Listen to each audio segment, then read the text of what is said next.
Good evening, all, and welcome back to Dark Fears. Tonight, we journey deep into the forgotten corners of the Appalachian Mountains, a region of endless wilderness, isolated small towns, and winding roads where help does not reach.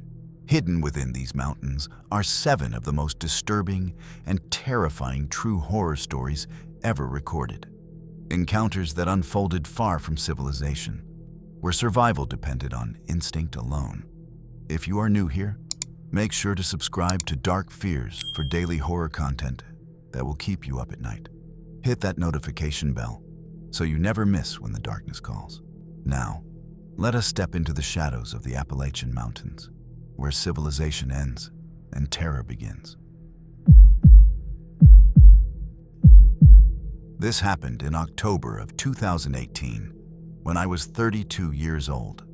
At the time, I was working as a civil engineering consultant based out of Knoxville, Tennessee, specializing in rural infrastructure surveys.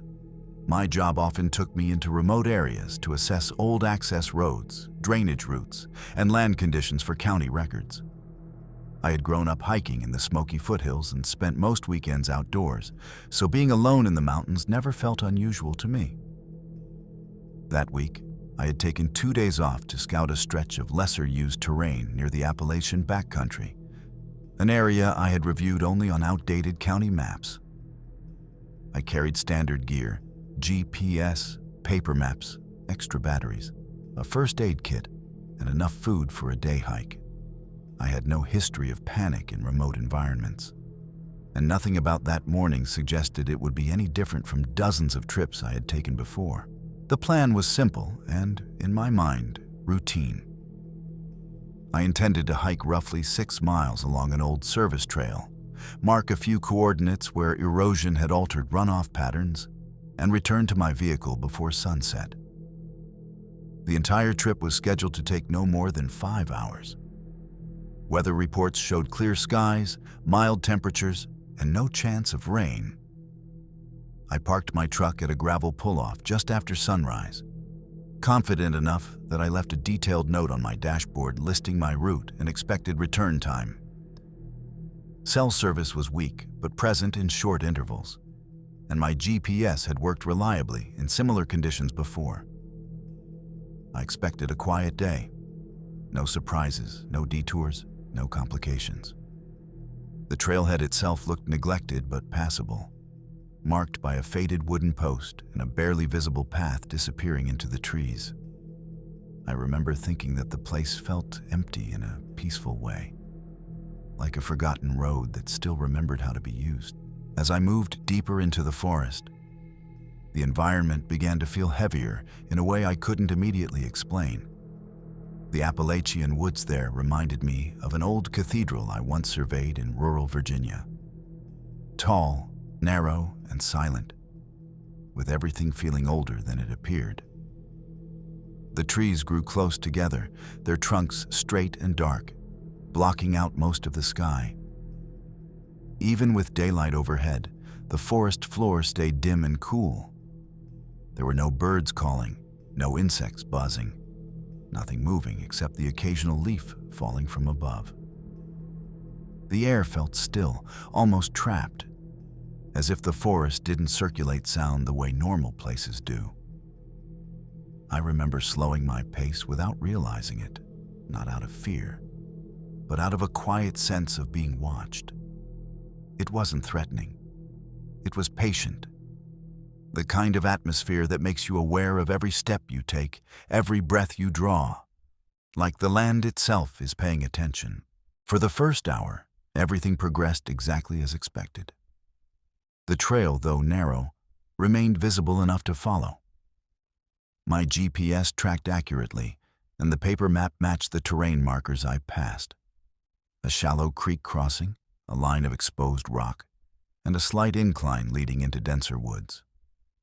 The weather stayed calm, with a light breeze just strong enough to move the treetops. I stopped twice to mark coordinates and take photos, both times finding the ground conditions consistent with older survey notes. My pace was steady, my breathing controlled, and my confidence unchanged. I even remember thinking that the area had been exaggerated in previous reports, that it was quieter and less challenging than expected. At one point, I sat on a fallen log to drink water and check my time. I was ahead of schedule, relaxed, and fully convinced that the day would end without incident. Nothing around me suggested that I was about to lose control of the situation. The first problem appeared shortly after midday. My GPS unit froze while I was logging a coordinate near a shallow ravine. At first, I assumed it was a battery issue, so I powered it down and replaced the batteries with a fresh set from my pack. When I restarted it, the screen came back on, but the map failed to reload. The device showed my last recorded position and nothing beyond it. I wasn't alarmed. I still had my paper map, a compass, and a general sense of direction. I marked my location manually, confident that the trail would reconnect with a wider service road further ahead. My phone showed no signal, but that wasn't unusual in that area. I told myself it was a minor inconvenience, nothing more. Technology fails in the mountains all the time. I checked the sun's position, confirmed my heading, and continued forward, fully believing I was still in control of the situation. About 20 minutes later, I heard footsteps ahead of me. Slow, deliberate, and out of rhythm with my own. I rounded a bend in the trail and saw a man standing near a cluster of trees, as if he had been waiting. He looked to be in his late 40s, tall, with a lean frame and a sun-worn face.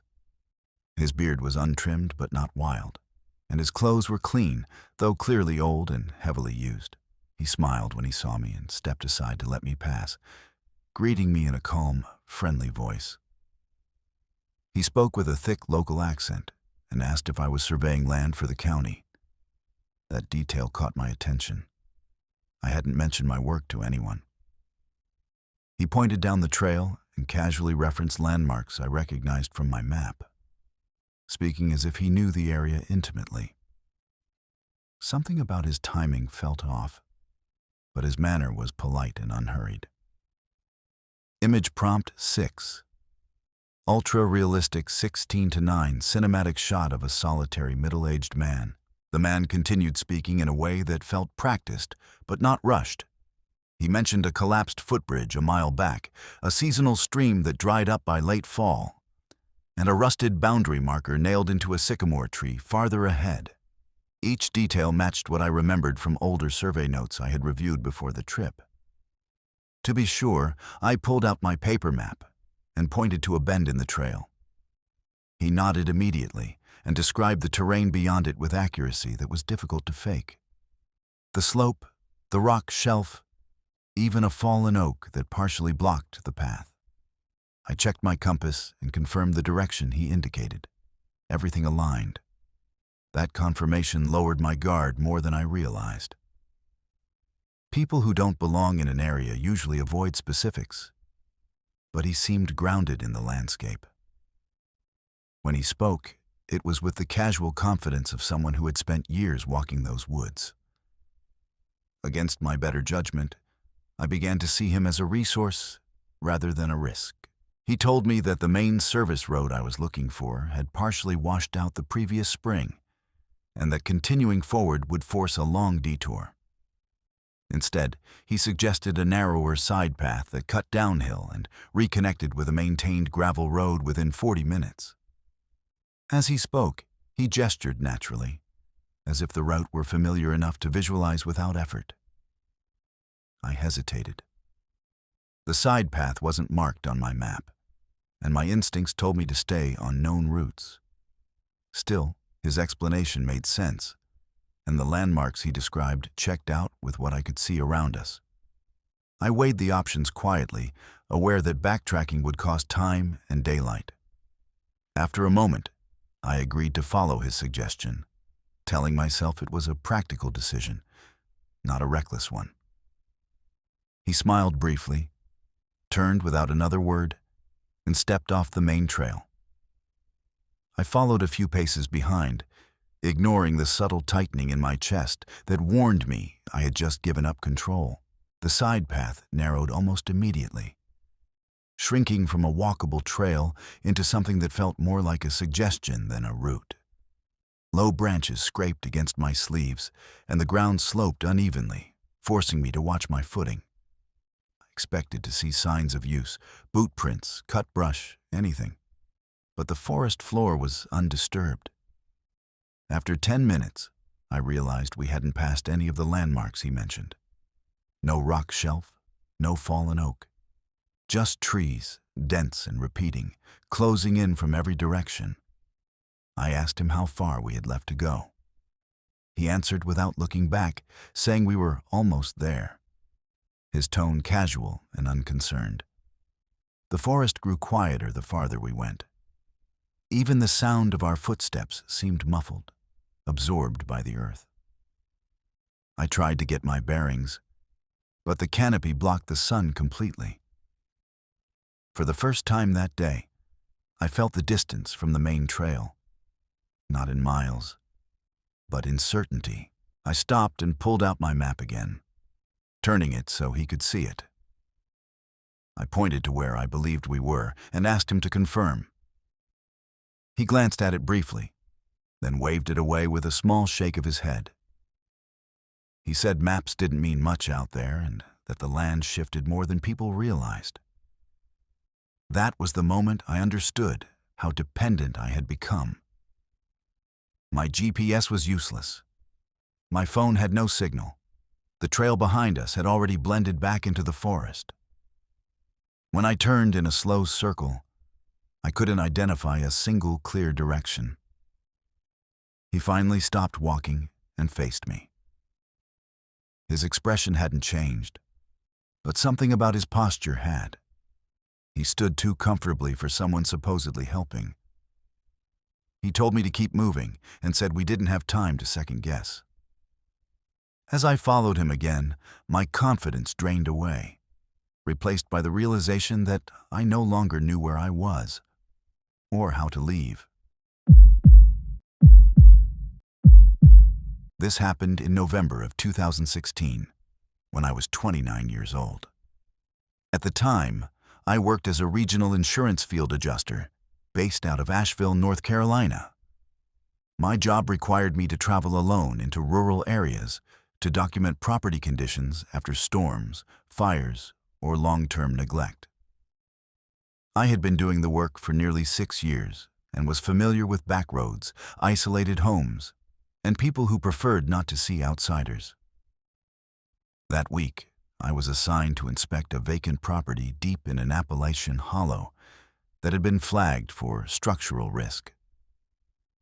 According to the file, the house had been unoccupied for years and was accessible only by a narrow county road that wasn't regularly maintained.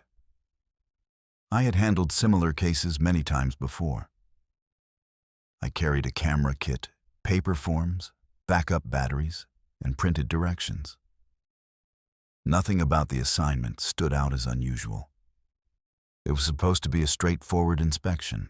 Drive in, document the exterior, and leave before dark. The address led me nearly 20 miles off the main highway, following a series of winding roads that gradually narrowed from pavement to cracked asphalt and finally to packed dirt. The plan was to reach the property by early afternoon, spend no more than 30 minutes documenting visible damage, and return before sunset. I expected poor cell service, but nothing worse than that. The drive itself felt manageable. I had full confidence in my vehicle and enough daylight to turn back if needed. The county map showed only one access road in and out of the hollow, which reassured me that I couldn't get lost. I told myself that people lived like this all over the region, tucked away from traffic and noise, and that isolation didn't automatically mean danger. As I descended deeper into the hollow, houses disappeared entirely. The road dipped and twisted between steep wooded slopes, and the air felt colder, heavier. Still, I stayed calm. I believed I knew exactly where I was going, and that belief shaped every decision I made after. As I drove farther into the hollow, the surroundings began to remind me of an underground tunnel more than a valley. The steep hills on either side rose sharply, blocking out most of the sky and trapping the road in a narrow strip of shadow. It felt similar to walking through an old mining passage I had once inspected, quiet, enclosed, and oddly insulated from the outside world. The trees grew thick along the slopes, their bare branches leaning inward as if drawn toward the road. Sound carried strangely there. The hum of my engine seemed muted, while small noises, gravel under tires, a branch snapping somewhere uphill, felt amplified. Even the air felt different, colder and damp, with a faint smell of rot and wet leaves. Nothing looked threatening on its own, but the hollow had a weight to it, like a place that held on to whatever entered. I slowed my speed without thinking, aware that once I reached the bottom, there would be only one way back out. Despite the atmosphere, the drive continued without any immediate problems. The road stayed intact, my tires held steady on the dirt, and the GPS confirmed I was following the correct route. I passed a rusted mailbox, then another, both standing alone without visible houses nearby. According to my map, the property I was inspecting sat at the very end of the road. I checked the time and realized I was ahead of schedule. That eased some of the tension I hadn't realized I was carrying. I adjusted the heater, took a sip of coffee, and reviewed the inspection checklist in my head. Exterior photos, roofline, foundation cracks, signs of recent access. Simple, routine work. When the house finally came into view, it looked exactly as described in the file. Old, weathered, and quiet. I parked along the shoulder, shut off the engine, and sat for a moment, listening. Everything was still. I believed the hardest part of the job was already over. I stepped out of the car and immediately noticed that my phone had lost all signal. That wasn't unusual in remote areas. But when I tried to load the offline map I had saved earlier, the screen stalled and failed to update my position. I restarted the phone once, then again, with the same result. It powered on, but the map stayed frozen at a point several miles back up the road. I told myself it didn't matter.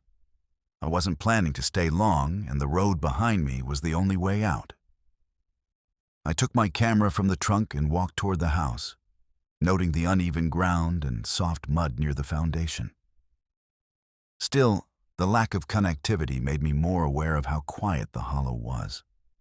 No distant traffic, no voices, no movement. I checked my car keys in my pocket twice before continuing. I wasn't panicked, just cautious, reminding myself that equipment failures happened and that I had handled worse situations without issue.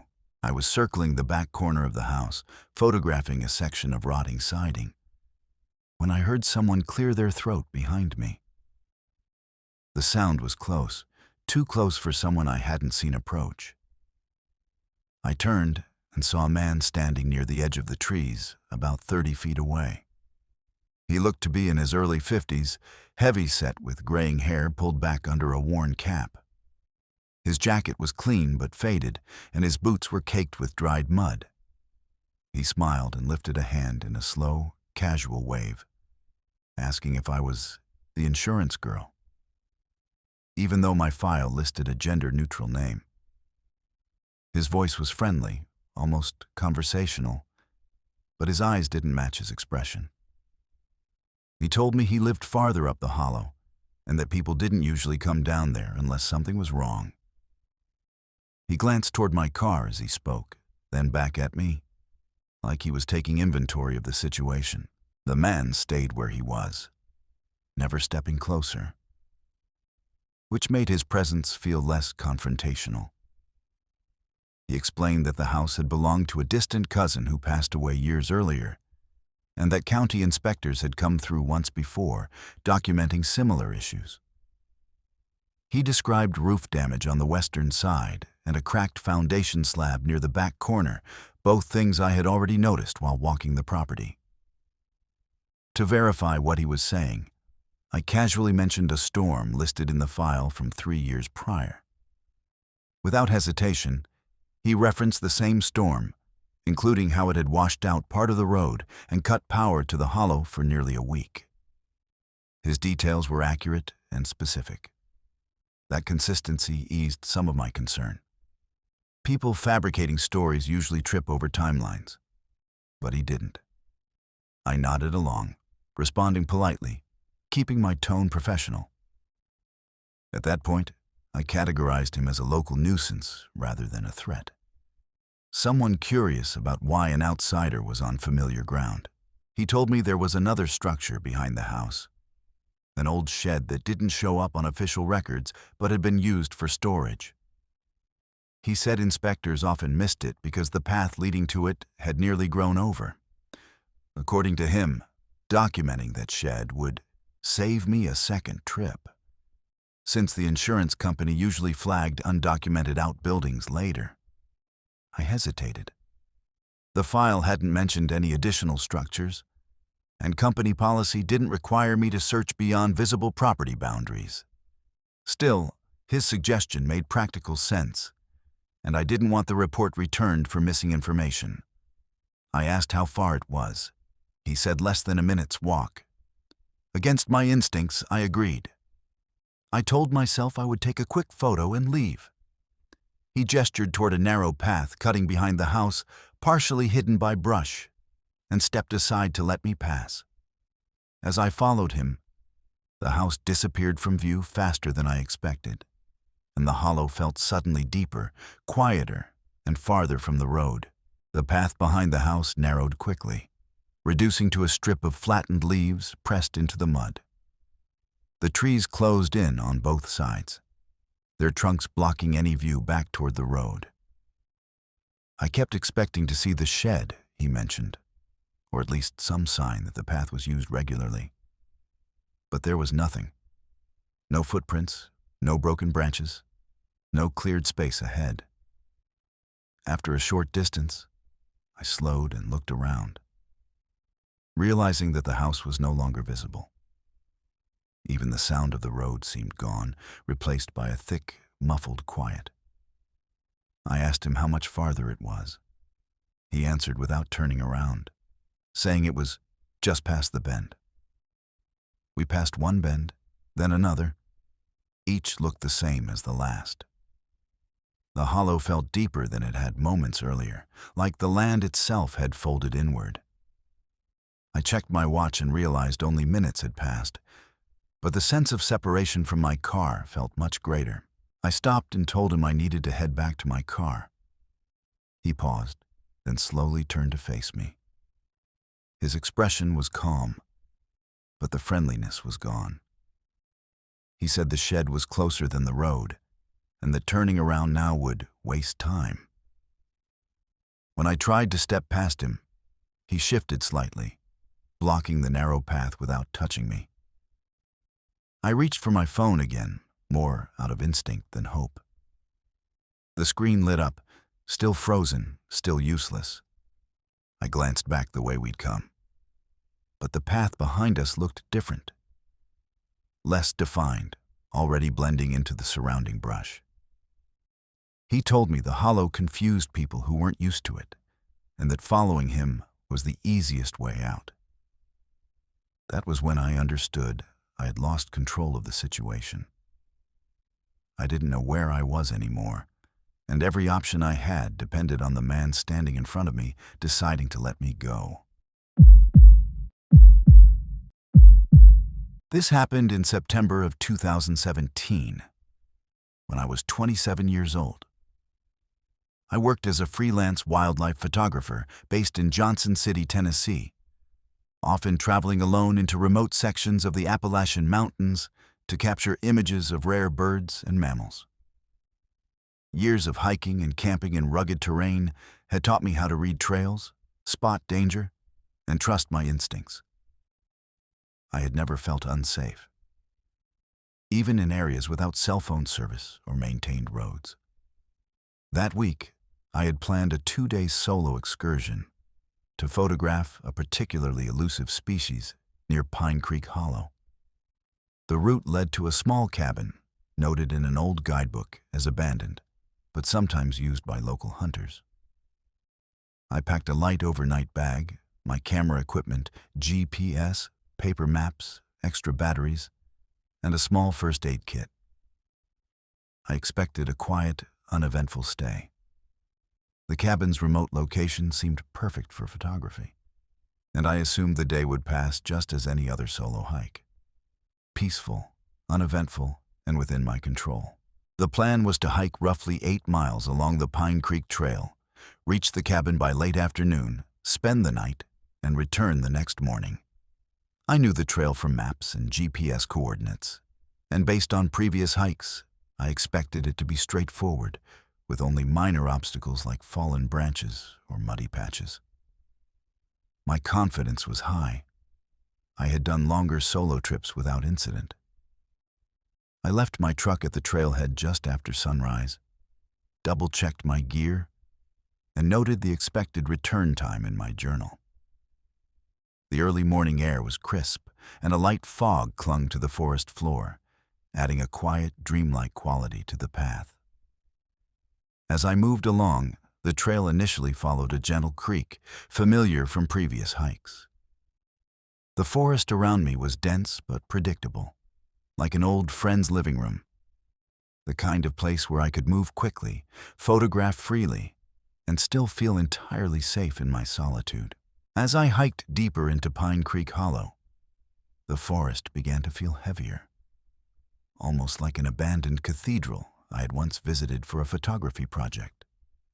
The trees grew taller and closer together, their branches interlocking above me and dimming the morning light. Shadows stretched unnaturally along the path, and the gentle sounds of flowing water and birdsong seemed muffled by the dense canopy. The trail narrowed in spots, forcing me to step carefully over exposed roots and rocks, and the smell of damp pine and decaying leaves hung in the air.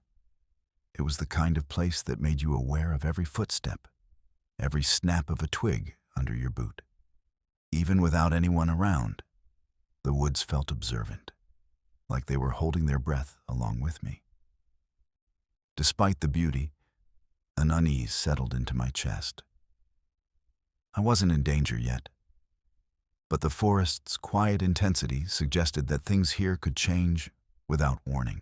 The first few hours went smoothly. The creek beside the trail flowed quietly, reflecting patches of light, and the ground remained stable enough to walk comfortably. I stopped occasionally to photograph wildlife, small birds, squirrels, and the occasional deer crossing the path. But nothing unexpected occurred. The trail markers I had studied earlier appeared exactly where they should, confirming I was on track. My pace was steady, and I felt in complete control, checking my GPS occasionally to make sure I was moving in the correct direction. I even allowed myself a small break on a fallen log, sipping water and reviewing my planned shots for the cabin. By early afternoon, the cabin should have been in view, but the forest ahead still looked the same as the last bend. I reassured myself that the guidebook's coordinates were approximate and that the structure might be hidden behind thicker growth. The experience still felt routine, ordinary, and fully manageable. Nothing suggested that the day would soon take a frightening turn. As I pressed on, I noticed my GPS screen flicker and then freeze entirely, showing only a small portion of the trail I had just crossed. I tried restarting it, switching batteries, even recalibrating with the compass. But nothing worked. My phone, which I had been using to track supplemental waypoints, showed no signal at all, not even emergency bars. I paused and told myself this wasn't dangerous, just an equipment malfunction. I still had my printed maps, my compass, and a basic sense of direction. I marked my location and the time in my notebook, figuring I could rely on memory and visual landmarks to reach the cabin. Even so, the hollow felt suddenly different. Sounds of the forest, rustling leaves, distant bird calls, seemed further away or swallowed entirely. Every small step felt amplified. I reminded myself that technology fails in remote areas frequently, and that hikers manage similar problems all the time. I continued forward, cautious but still convinced I would reach the cabin without incident. A few minutes later, I noticed movement along the edge of the trail. A man stepping out from behind a cluster of pines. He appeared middle-aged, around 50, with a wiry frame and sun-weathered skin. His clothes were functional but clearly worn from years of use in the forest. A faded jacket, sturdy boots, and a knit cap. He smiled faintly and spoke in a low, measured voice, asking if I was heading toward the cabin. His accent was thickly Appalachian, and he referenced local landmarks with ease. That fallen beech tree ahead? Been there since last winter's storm. The detail caught my attention, because it was exactly where I was about to step. Something about his presence felt slightly off, though not overtly threatening. He gestured vaguely toward the trail ahead, offering to guide me along the easiest path. His knowledge of the terrain was immediate and precise, and I found myself listening carefully despite a subtle unease in my chest. He continued walking beside the trail, pointing out features I could verify immediately. The position of a moss-covered boulder, a collapsed section of log bridge over a tiny stream, and a patch of soft ground where small animals had dug tunnels. Everything he mentioned matched exactly what I saw, and the precision of his knowledge was disarming. To be certain, I mentioned a large pine that had fallen last winter during a storm I had photographed. Without hesitation, he nodded and gave details about how it blocked part of the path and how he had cleared a small section to pass safely. I checked my map and compass. The directions he described aligned perfectly with my calculations. His familiarity with the forest, combined with my verification of his claims, made me relax. My unease faded slightly, replaced with cautious trust. He seemed like someone who had spent years moving through the hollow and knew it better than anyone else. I allowed myself to believe that following him was safe, at least for now. He suggested that the cabin was just beyond a dense thicket, and that the direct path I had planned to take would be more difficult because of overgrowth and fallen debris. According to him, his route cut through lightly, and it would save time while keeping me safer. He gestured confidently down a narrow, barely visible path veering off the main trail. I hesitated, knowing the path wasn't marked on my map, but he had been accurate on every detail so far. The thought of taking a longer, uncertain route on my own made the side path seem reasonable. I reminded myself that I had verified his knowledge repeatedly, and that following him was still safer than guessing on my own. Against my initial instinct, I agreed. I stepped onto the narrower trail, following a few paces behind him. The forest immediately seemed thicker, darker, and quieter. With each step, I realized the house behind us was disappearing from sight faster than expected, leaving only trees and shadow between me and the hollow's main road. The narrower path became harder to follow almost immediately. Leaves and fallen branches covered what little indication there was of a trail, and the dense forest swallowed any view of the main hollow behind us. Every step I took required careful attention to avoid tripping over roots or slipping on wet soil. I expected to see some trace of use, footprints, flattened grass, broken twigs, but the ground remained undisturbed. The cabin was nowhere in sight, and the man offered no estimates beyond just a bit further. Each bend in the trail looked identical to the last, making it impossible to measure progress. The forest had become a maze. Even familiar sounds, The creek's trickle, wind rustling through the trees, seemed muted, as if absorbed into the dense undergrowth. For the first time, I felt the isolation pressing in around me.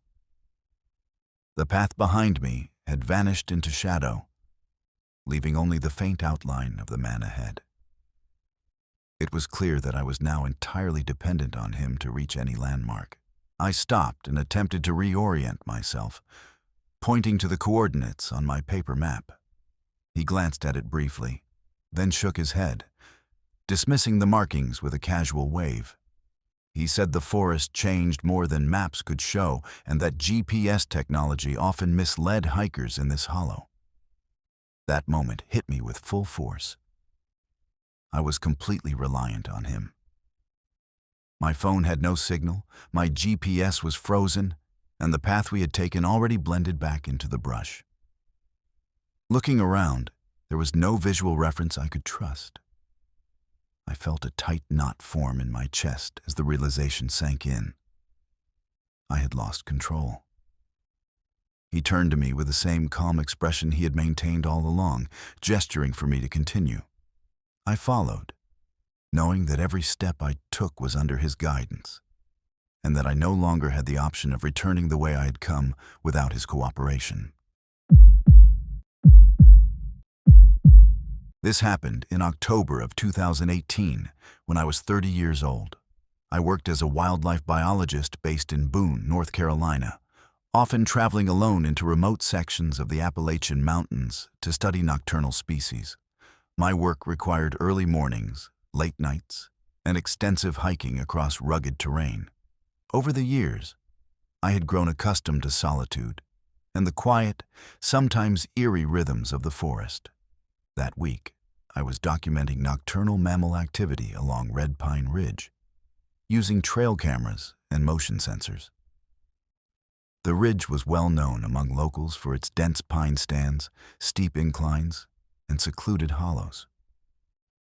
My assignment was straightforward: collect camera footage, take notes, and return before nightfall. I packed my standard gear, including a headlamp, GPS, extra batteries, and a small first aid kit. I expected a routine survey, nothing more. The ridge had always felt safe when I worked there alone. That confidence shaped every step I took, unaware that the evening would soon challenge every assumption I had about safety in the backcountry. The plan was to hike approximately 7 miles along the ridge, setting up motion-sensitive cameras at strategic points. I expected the hike to take 4 to 5 hours round trip, allowing time to collect footage and return before darkness fell fully. I knew the terrain and had walked sections of the ridge before, so I felt confident in both navigation and timing. I parked my truck at the trailhead just after 2 p.m., double-checked all equipment, and began ascending the ridge. The trail followed a narrow path between mature pines, with the occasional moss-covered rock or fallen branch to navigate. Early autumn sunlight filtered through the trees, creating moving patterns on the forest floor. The ridge initially felt familiar and calm, almost like an outdoor classroom I had visited many times. Birds called from above, the wind rustled the needles, and the small creek to my left provided a gentle soundtrack. Everything seemed ordinary, and I believed the survey would proceed exactly as planned: routine, safe, and uneventful. As I climbed higher along Red Pine Ridge, the forest began to feel heavier, more enclosed than usual. The tall pine trees leaned inward, their trunks forming a dense canopy that blocked most of the fading daylight. The trail narrowed, and the gentle sounds of the creek and rustling leaves became muted, as though absorbed by the surrounding woods. It reminded me of a long-abandoned logging path I had explored years ago. Quiet, almost reverent, with a weight to the air that made every step feel deliberate. Even familiar scents like pine resin and damp earth seemed more concentrated, as if the forest itself was aware of my presence. Though nothing was actively threatening, The atmosphere shifted subtly, creating an underlying tension. I found myself slowing my pace, scanning for landmarks, and listening for signs of wildlife that might otherwise reassure me. The ridge felt alive in a different way, a quiet awareness that made me conscious of how alone I truly was. For the first hour, everything went according to plan. The trail was firm, my footing secure, and I managed to place 2 motion-sensitive cameras along the ridge. Birds flitted between the trees, and I paused occasionally to take photos of small mammals in the underbrush. Each step felt familiar, like a practiced routine. Trail markers appeared at the expected intervals, and I double-checked them against my GPS and printed maps. Even though the ridge was remote, the terrain was navigable and the environment predictable. I stopped for a short break on a moss-covered log, sipping water and reviewing the camera placements in my notebook. By mid-afternoon, I anticipated reaching the uppermost observation point with time to spare. The ridge maintained its calm, familiar rhythm, reinforcing my confidence. I reassured myself that I had done longer solo hikes and that the equipment and knowledge I had would ensure a smooth survey. Everything appeared routine, ordinary, and entirely within my control. As I approached the upper section of the ridge, I noticed my GPS flicker and then completely freeze. The screen displayed a small portion of the trail I had just passed, but all location updates stopped. My phone showed no signal at all, not even emergency bars. I tried restarting it twice, but it remained unresponsive. I reminded myself that this wasn't dangerous. I still had my paper maps, compass, and familiarity with the ridge. I logged my location and the time in my notebook and decided to continue carefully, relying on visual cues rather than technology. Even so, the ridge felt different. The air seemed heavier, the forest quieter, as though sound itself was being swallowed by the dense pines. Every step sounded louder, every twig snapped sharper. The trail ahead, though familiar, seemed more foreboding. I told myself that technology often failed in remote areas, and that I had encountered worse malfunctions on previous hikes. My movements became deliberate, cautious, and focused. But the sense of isolation was undeniable. A few minutes later, movement caught my eye on a parallel ridge. A man emerged from the tree line, walking down toward the trail. He appeared to be in his late 40s, lean and dressed in weathered clothing suitable for the forest. A faded jacket, worn boots, and a knit cap. He called out in a measured, friendly tone, asking if I was documenting wildlife along the ridge. His accent was unmistakably Appalachian, and he referenced landmarks I could immediately identify. That dead pine near the creek? Been there since last fall. The specificity made me pause. Only someone familiar with the ridge would know. There was something slightly off about him, though it wasn't overtly threatening. He gestured toward the trail ahead and offered to guide me along a quicker route to the upper observation point. His movements were calm and deliberate, and his knowledge of the terrain was immediately evident. Despite the subtle unease in my chest, I found myself listening carefully to his instructions.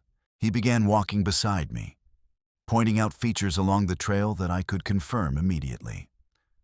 The position of a fallen pine, a patch of disturbed soil where small mammals had been digging, and a shallow depression where water collected during rains.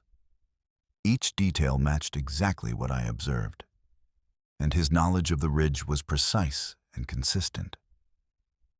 To further verify, I mentioned a particularly large boulder I had photographed on previous hikes. Without hesitation, he described its exact location relative to the trail, even noting a faint moss pattern I had seen myself. I checked my map and compass. His directions aligned perfectly. The consistency of his knowledge put me at ease. I allowed myself to relax slightly, convincing myself that following him was reasonable. Though a subtle unease lingered, I categorized him as a knowledgeable local, someone who had spent years navigating these woods. For the moment, I believed I was still in control, guided by someone whose expertise I could trust. He suggested that the final observation point was just beyond a thicket that I had considered bypassing. According to him, the path I had planned would be slower and harder, with several fallen branches and thick undergrowth. He gestured toward a barely visible side trail that cut through a denser section of the forest. I hesitated. The path wasn't on my map, and company policy emphasized staying on documented routes. Yet, everything he had said so far had been accurate. I rationalized that following him might save time and effort, and I reminded myself that I had verified his knowledge repeatedly. Against my better instincts, I agreed. I stepped onto the narrow trail behind him, keeping a few paces back. Almost immediately, the ridge felt different. The trees pressed closer, the light dimmed, and the familiar outline of the main trail disappeared from view. With each step, the forest seemed to stretch farther, and the sense of isolation became palpable. The side trail quickly became difficult to follow. Fallen branches, thick undergrowth, and loose soil covered any trace of a clear path. Every step required careful placement, and I began noticing how quiet the ridge had become. The usual sounds of distant birds and rustling leaves had all but vanished, leaving only the muffled crunch of my own boots. I expected to see landmarks or signs of recent use, footprints, flattened brush, or broken twigs. But there was nothing. Each bend appeared identical to the previous one, offering no reassurance that I was approaching the observation point. The man walked ahead without haste, his presence steady but subtly controlling the pace. The ridge felt like an entirely different place, the familiar forest now foreign and disorienting. Behind me, the main trail had vanished from sight, leaving only the shadowed pines and the man's figure ahead. I realized that I was now completely dependent on him for direction, with no clear way to retrace my steps. I paused and checked my map and compass, trying to orient myself. The man glanced briefly, then dismissed my concerns with a calm wave of his hand. He told me that the ridge often shifted over time, making maps and GPS unreliable, and that trusting him was the quickest way to the observation point. At that moment, I understood I had lost control. My phone had no signal, my GPS remained frozen, and the trail behind me blended back into undergrowth. I was entirely reliant on his guidance, with no option to return to familiar ground without his cooperation. He continued walking with the same calm demeanor, gesturing for me to follow. I felt the weight of dependence settle over me, the uncertainty of every step, the forest pressing in on both sides, and the realization that my sense of safety had vanished. I had no choice but to continue moving forward, hoping the path would eventually lead to something recognizable. This occurred in November of 2019, when I was 29 years old.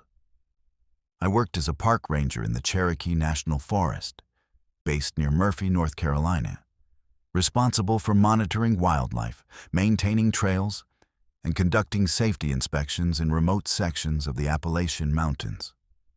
My experience navigating dense forests and steep terrain alone was extensive, and I was trained to remain calm in unexpected situations. That week, I was assigned to survey Blackwood Pass, a rarely traveled section of the forest known for steep inclines, dense tree cover, and isolated hollows. My job was to inspect trails, check for hazards, and document wildlife activity. I packed standard ranger gear, a flashlight, GPS device, paper maps, radio, extra batteries, and first aid supplies. I expected a straightforward day of hiking and observation. The pass was familiar, and I had surveyed portions of it multiple times before. I assumed the day would be uneventful, routine, and entirely manageable, with no surprises beyond the usual wildlife encounters. The plan was to cover roughly 6 miles along the main trail through Blackwood Pass, checking waypoints and documenting any hazards along the route. I estimated it would take 4 hours round trip. My confidence was high. The trail was familiar, and my experience navigating it alone was extensive. I parked my vehicle at the trailhead shortly after sunrise, double-checked my equipment, and began the ascent. The trail initially followed a gentle incline, winding through mature pine and oak trees. Fallen leaves created a soft carpet underfoot, and patches of sunlight broke through the canopy. The air was crisp, carrying the scent of damp soil and pine needles. At first, everything felt routine. Birds called in the distance, a light breeze rustled the trees, and the forest retained the familiar patterns I had come to rely on. Each waypoint appeared as expected, and I paused occasionally to log observations in my notebook. The day seemed ordinary, predictable, and entirely within my control, giving me a false sense of security as I moved deeper into the pass. As I progressed deeper into Blackwood Pass, the forest began to feel heavier, almost cathedral-like in its stillness. The trees grew taller and closer together, their branches forming a dense canopy overhead that filtered the sunlight into thin, muted beams. The gentle sounds of wildlife and wind seemed muffled, absorbed by the thick undergrowth, creating a quiet that was both beautiful and unnerving. It reminded me of a remote section of the Smokies I had visited years prior, ancient, almost sacred, with a weight in the air that made each step deliberate. The scent of damp pine and decaying leaves grew stronger, filling the senses and heightening awareness. Every footstep sounded louder against the forest floor, and even small movements in the brush felt magnified. Though nothing overtly dangerous had occurred, the forest projected a watchful stillness, making me conscious of how alone I truly was. The familiar trail now carried a subtle tension, suggesting that conditions could change without warning. The first portion of the hike proceeded without incident. My footing was secure, the trail well-defined, and the waypoints appeared as expected. I paused to inspect areas where small animals had disturbed the leaf litter and recorded notes on trail conditions. The forest seemed ordinary again, familiar and manageable. I checked my GPS and maps occasionally, everything aligned with my planned route. The gentle incline allowed me to maintain a steady pace, and I even stopped briefly to photograph some late-season mushrooms and ferns. Small streams ran beside the trail, their soft babble adding a pleasant soundtrack to the hike. By mid-morning, I expected to reach the upper section of the pass, where wildlife activity was highest. Everything seemed calm, predictable, and entirely under my control. I reminded myself of my experience navigating this terrain alone. I had spent years in situations far more isolated and challenging. The day appeared routine, and I felt confident that I would complete my survey without difficulty. As I approached a steeper section of the pass, my GPS device flickered and then completely froze. The small screen showed only the last waypoint I had passed, with no updates on my current location. I attempted to restart it, swapped batteries, and even recalibrated the compass feature, but it remained unresponsive. My phone displayed no signal at all, not even emergency bars. I told myself this wasn't dangerous. I still had a paper map, compass, and my knowledge of the pass. I noted my location and time in my notebook, determined to rely on landmarks rather than technology. Even so, the forest's atmosphere shifted. The muffled sounds of wind and distant wildlife disappeared, replaced by the crunch of leaves beneath my boots. Shadows deepened, and the trail ahead became less distinct. I reminded myself that technology failures in remote areas were common and that I had navigated similar conditions before. Still, the sense of isolation grew, pressing down with each step. A few minutes later, I noticed movement along the trail ahead. A man emerged from the edge of the trees, walking deliberately toward me. He appeared to be in his late 40s, lean, with sun-weathered skin. His clothing was practical but worn. A faded jacket, sturdy boots, and a knit cap. He spoke in a low, measured voice, asking if I was surveying the trail. His accent was unmistakably Appalachian, and he referenced nearby landmarks I could immediately identify. That rock formation near the creek? Been there since last fall. The precision of his knowledge was striking. There was something slightly off about him. His calm demeanor contrasted with the isolated setting, but nothing threatening. He gestured to a narrower trail veering off the main path, suggesting it would be quicker and easier to reach the upper section of the pass. His movements were confident, and his local knowledge immediately evident. Despite the subtle unease creeping into my chest, I found myself listening closely to his instructions. As we walked together, he pointed out features along the trail that I could confirm immediately. The location of a moss-covered log, a shallow depression where water pooled after rainfall, and tracks left by small forest mammals. Every detail matched what I observed, demonstrating an intimate familiarity with the ridge. To further verify, I mentioned a particular cluster of boulders I had photographed during a previous hike. Without hesitation, he described their exact placement, even noting subtle moss patterns that I had documented myself. I double-checked my map and compass. His directions were precise and accurate. The consistency of his knowledge put me at ease. My unease faded slightly as I allowed myself to trust him, at least for the moment. His familiarity with Blackwood Pass was undeniable, and the evidence of his expertise seemed concrete. For the first time since the GPS failure, I felt some reassurance that following him might actually be the safest option, even if a faint tension lingered in the back of my mind. He suggested taking a side trail that would cut through a thick section of forest, claiming it was faster and less steep than the main path. According to him, the trail I had initially planned to follow was obstructed by fallen branches and dense undergrowth, making it slower and more physically demanding. He gestured toward a narrow, partially hidden path veering off the main trail. I hesitated. The path was not documented on my map, and company guidelines recommended staying on established routes. Yet, everything he had said so far had been accurate, and I rationalized that following him would save time and effort. I reminded myself that I had verified his knowledge multiple times and that my experience navigating the ridge would still allow me to maintain caution. Against my better instincts, I agreed.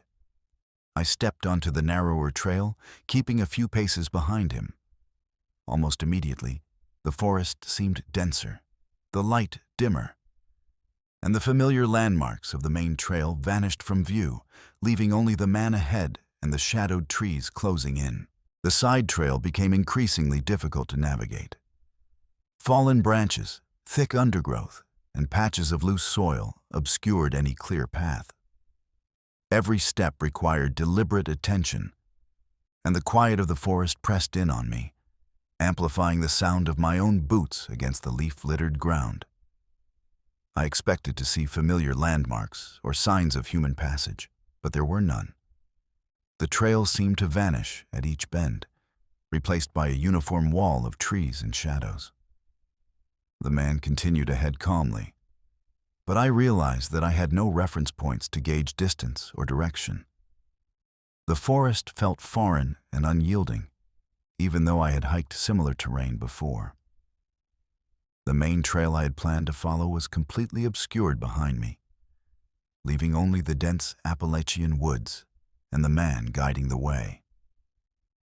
With each step, I became more dependent on him, understanding that retracing my path without his guidance was no longer an option. I stopped and consulted my paper map, trying to reorient myself. The man glanced briefly, then dismissed my concerns with a calm, almost indifferent wave of his hand. He explained that the forest shifted over time, rendering maps unreliable, and insisted that following him was the fastest way to the upper pass. The reality hit me.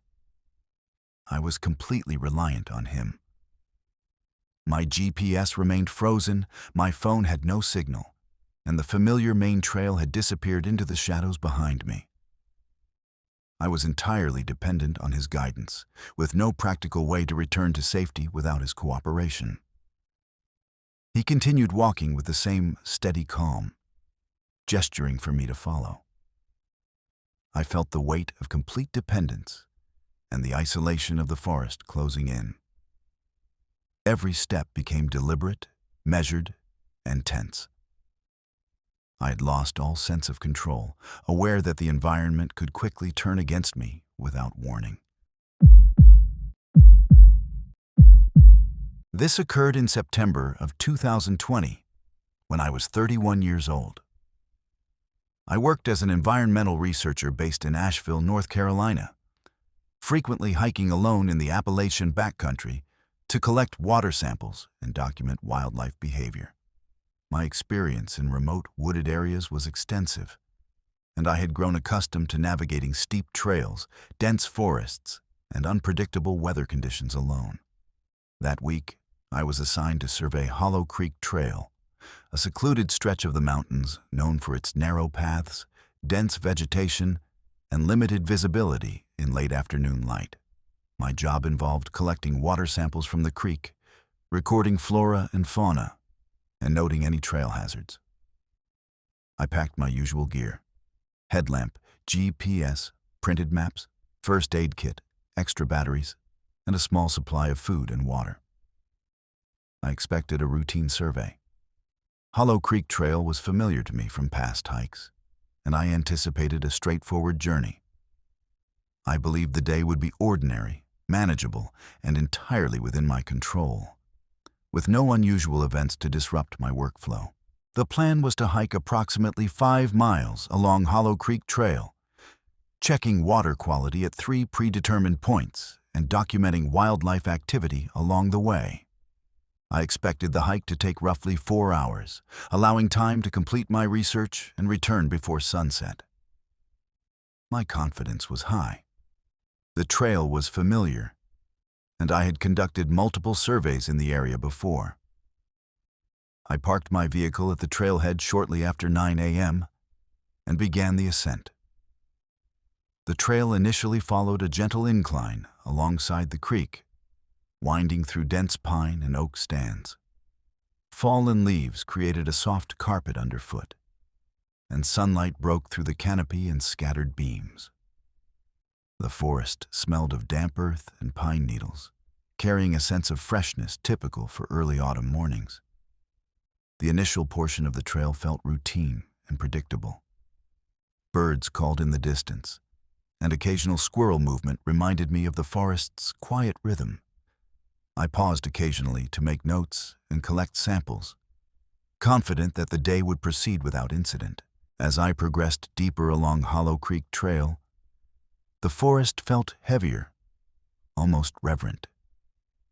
The trees were taller and closer together, forming a near-continuous canopy that dimmed the sunlight and cast elongated shadows over the trail.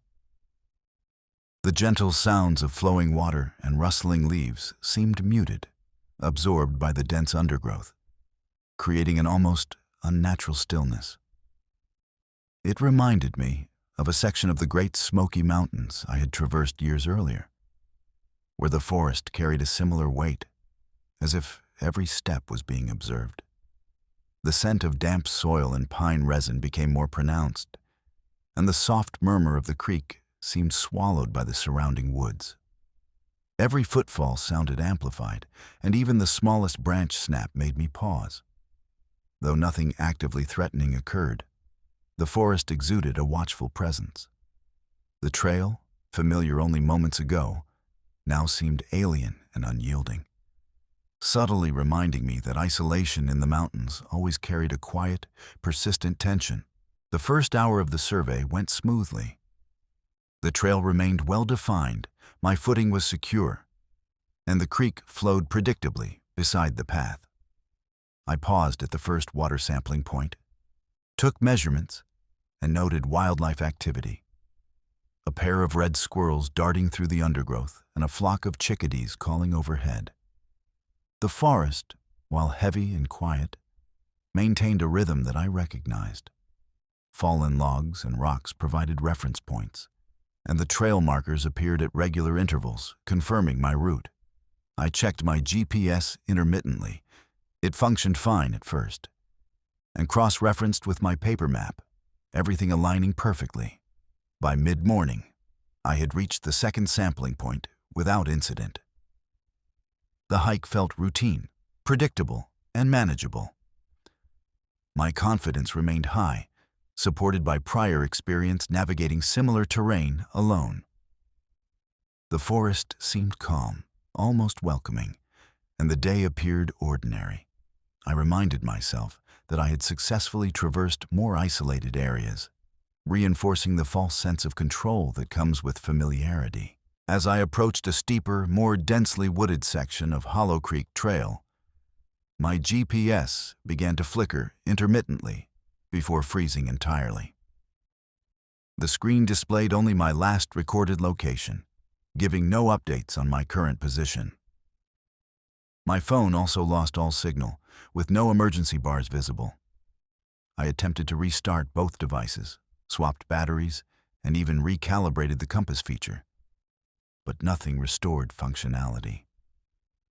I reminded myself this wasn't unusual in remote Appalachian forests. I still had my paper maps, compass, and detailed knowledge of the trail. So I logged my location and the time in my notebook and pressed forward carefully.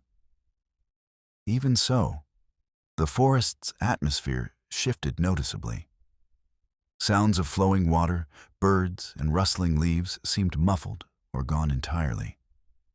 Shadows deepened, and the trail grew less distinct beneath my feet. Every step felt amplified, and the quiet intensified a sense of vulnerability. Despite my experience navigating isolated terrain, the failure of technology created a growing awareness that I was entirely on my own. A few minutes later, movement caught my eye along the edge of the trail. A man emerged from the dense trees, walking steadily toward me. He appeared to be in his late 40s, lean, with sun-weathered skin and sharp, attentive eyes. His clothing was practical but worn. A faded jacket, sturdy boots, and a knit cap that had seen better days. He spoke in a measured, calm voice, asking if I was conducting research along the trail.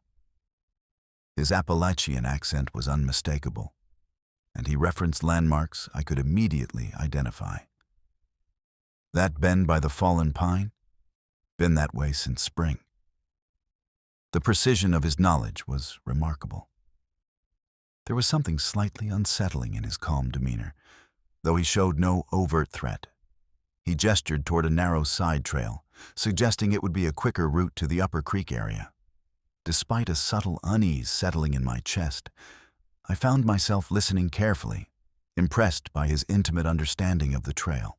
As we walked together along the narrow trail, he pointed out details that I could immediately confirm. A patch of moss covering a rock in the creek, a shallow depression where water pooled after recent rainfall, and tracks left by a family of raccoons. Each observation matched exactly what I had seen, confirming his intimate knowledge of the area.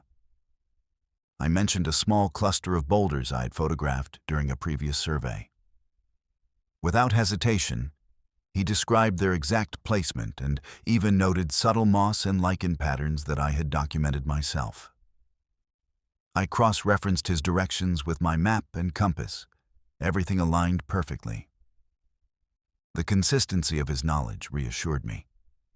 My earlier unease diminished slightly, and I allowed myself to trust him, at least temporarily. His familiarity with Hollow Creek Trail was undeniable, and the evidence of his expertise was concrete.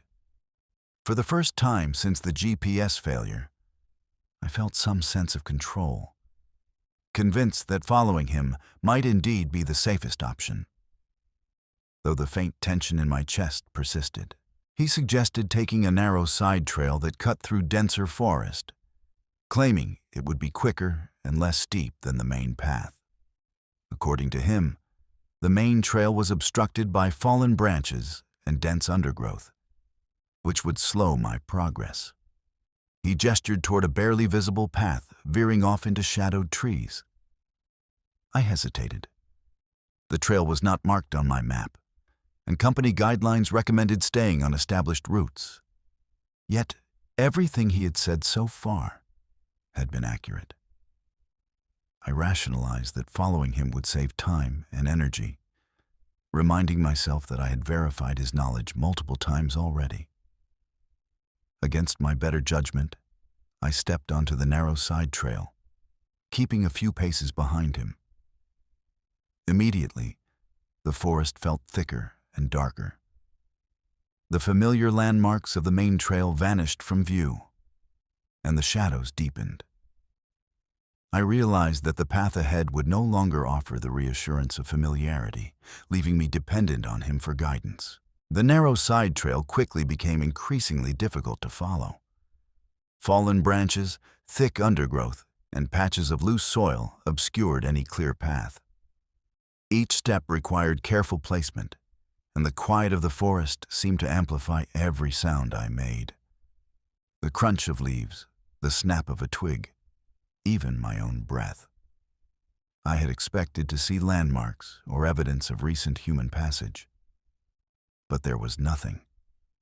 The familiar creek was now hidden behind dense vegetation, and the main trail I had planned to follow had disappeared entirely. The man walked ahead calmly, but I realized with growing unease that I had no reference points and no way to retrace my steps. The forest felt heavier, more oppressive, and subtly alien. The familiar Appalachian landscape I had known for years now seemed disorienting and unpredictable. With every step, my dependence on the man increased. I understood that I was entirely reliant on his guidance, and the isolation of the trail pressed in with every passing moment. I stopped to consult my paper map, trying to regain orientation. The man glanced at me briefly and waved off my concern with a calm, measured gesture. He told me that the forest constantly shifted and that maps often became unreliable, insisting that following him was the fastest way to the upper creek. At that moment, I realized I had lost all control. My GPS remained frozen, my phone had no signal, and the main trail behind me was entirely obscured. I was fully dependent on him, with no practical way to return to safety without his guidance. He continued walking steadily, gesturing for me to follow. The forest felt increasingly confining, the light dimmer, and every step reminded me of my vulnerability. My sense of direction had vanished, replaced by the realization that I was completely reliant on this stranger. With no way to predict what might lie ahead or if I would safely emerge from the dense woods. This incident occurred in October of 2021, when I was 30 years old. I worked as a wildlife biologist based in Johnson City, Tennessee, conducting solitary field research across remote sections of the Appalachian Mountains. My experience hiking alone in rugged terrain, observing wildlife, and navigating dense forests was extensive. I was trained to remain calm, make careful decisions, and rely on both technology and natural navigation in isolated environments. That week, I was assigned to monitor a rare population of brook trout in Devil's Hollow, a secluded, rarely traveled ravine known for its steep inclines, overgrown paths, and dense underbrush. My responsibilities included tracking water quality, photographing wildlife, and noting any hazards along the trail. I packed my usual gear: headlamp, GPS, paper maps, first aid kit, extra batteries, and food supplies sufficient for an extended stay. I anticipated a routine survey. Devil's Hollow was a location I had visited before, and I expected the day to be straightforward, predictable, and entirely manageable, without unexpected complications or dangers. The plan was to cover approximately 6 miles along Devil's Hollow, checking multiple water sampling points and documenting wildlife activity along the creek. I expected the survey to take 4 to 5 hours. Confidence was high, the trail was familiar, and I had navigated similar terrain alone many times before. I parked my vehicle at the trailhead shortly after 8:30 a.m., double-checked my equipment, and began the ascent. The initial section of the trail was gentle, winding along the creek with sunlight breaking through the tree canopy. Fallen leaves and pine needles covered the path, and occasional wildlife sounds, birds, squirrels, and rustling leaves, added a familiar rhythm to the environment. The first mile proceeded without incident.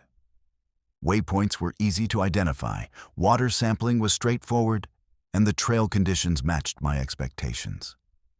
I felt entirely in control and reassured by prior experience, believing that the day would proceed safely and predictably.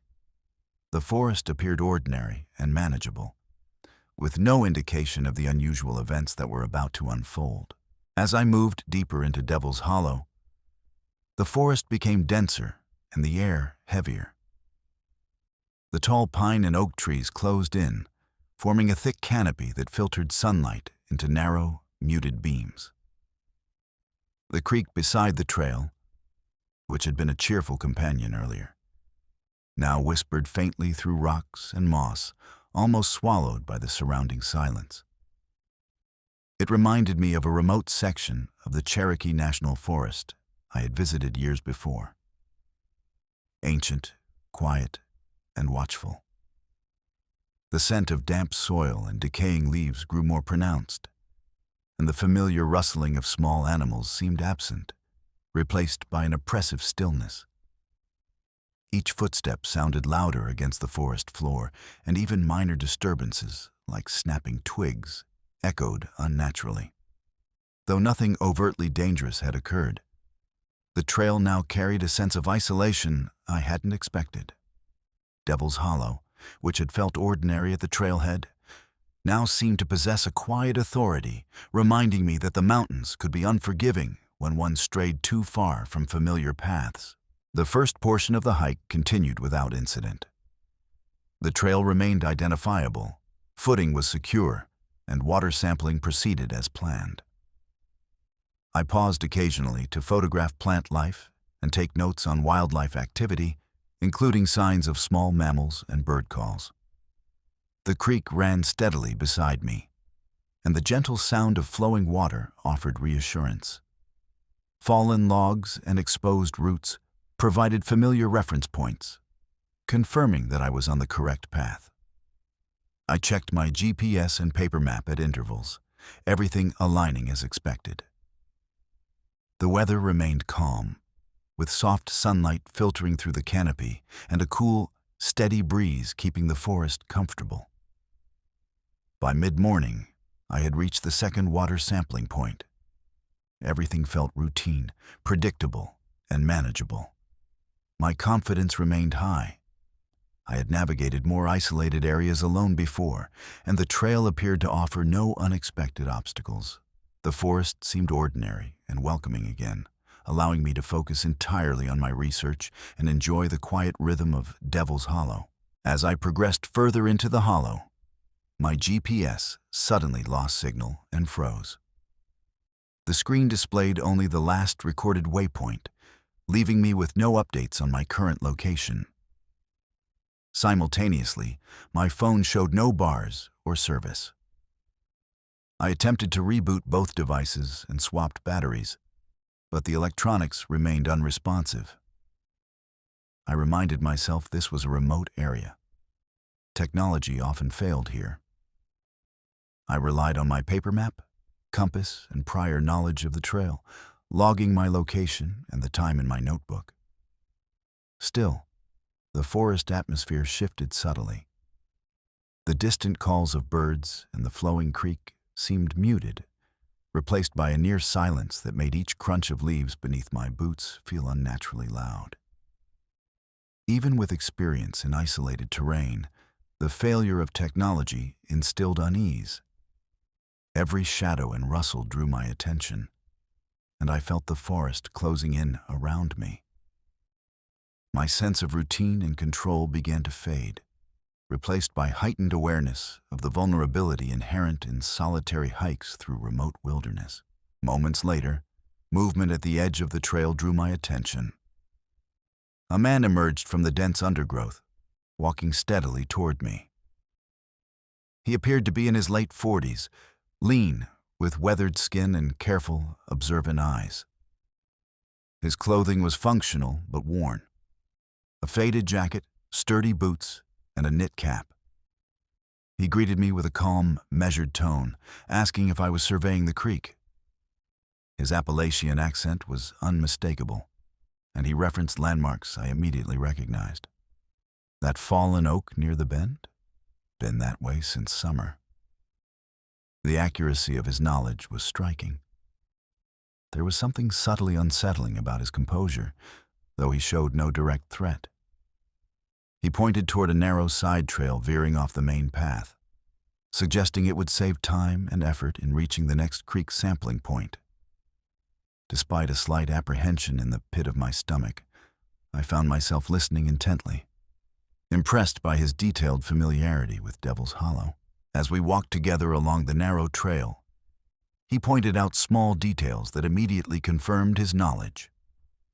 A moss-covered rock beside the creek, a shallow depression where water pooled, and the tracks of a raccoon family that had passed through days before. Each observation matched exactly what I had recorded on my previous visits, demonstrating his intimate familiarity with Devil's Hollow. I mentioned a cluster of boulders I had photographed, and without hesitation, he described their exact placement and subtle moss patterns that I had documented myself. I cross-referenced his directions with my map and compass. Everything aligned perfectly. The accuracy of his knowledge reassured me.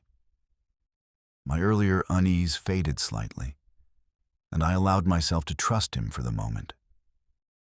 His familiarity with the trail was undeniable, and the evidence of his expertise seemed solid. For the first time since the GPS failure, I felt a sense of cautious confidence, believing that following him might indeed be the safest option.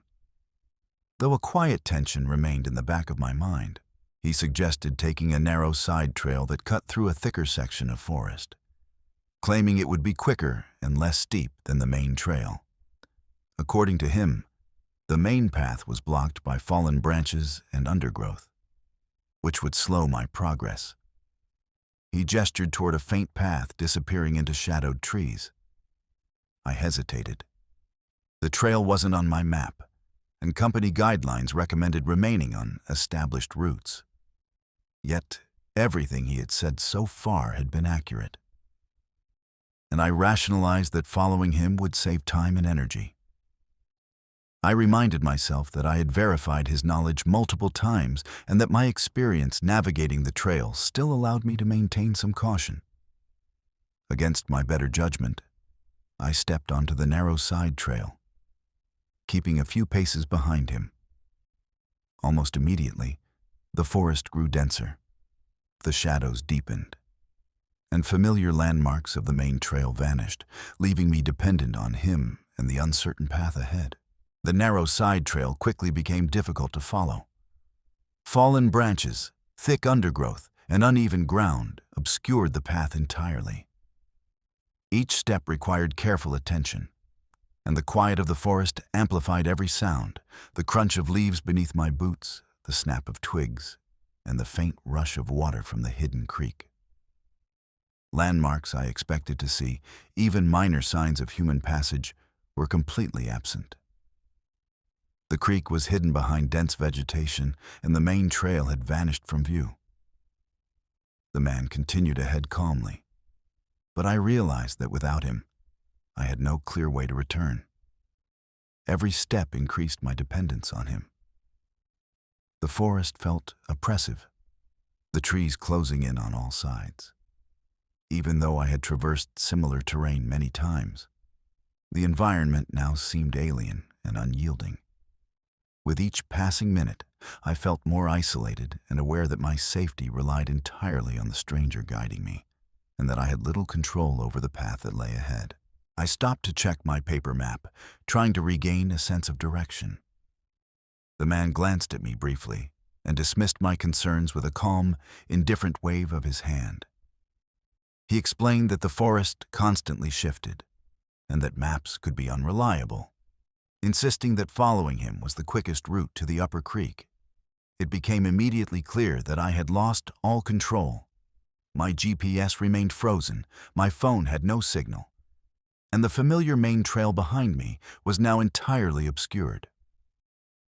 I was entirely reliant on him, with no practical way to return to safety without following his guidance. He continued walking steadily, gesturing for me to follow. The forest seemed to close in with every step, shadows thickening and light dimming. I realized that I was fully dependent on the stranger, with no certainty of what awaited ahead. My sense of security had vanished, replaced by a constant awareness of vulnerability and isolation.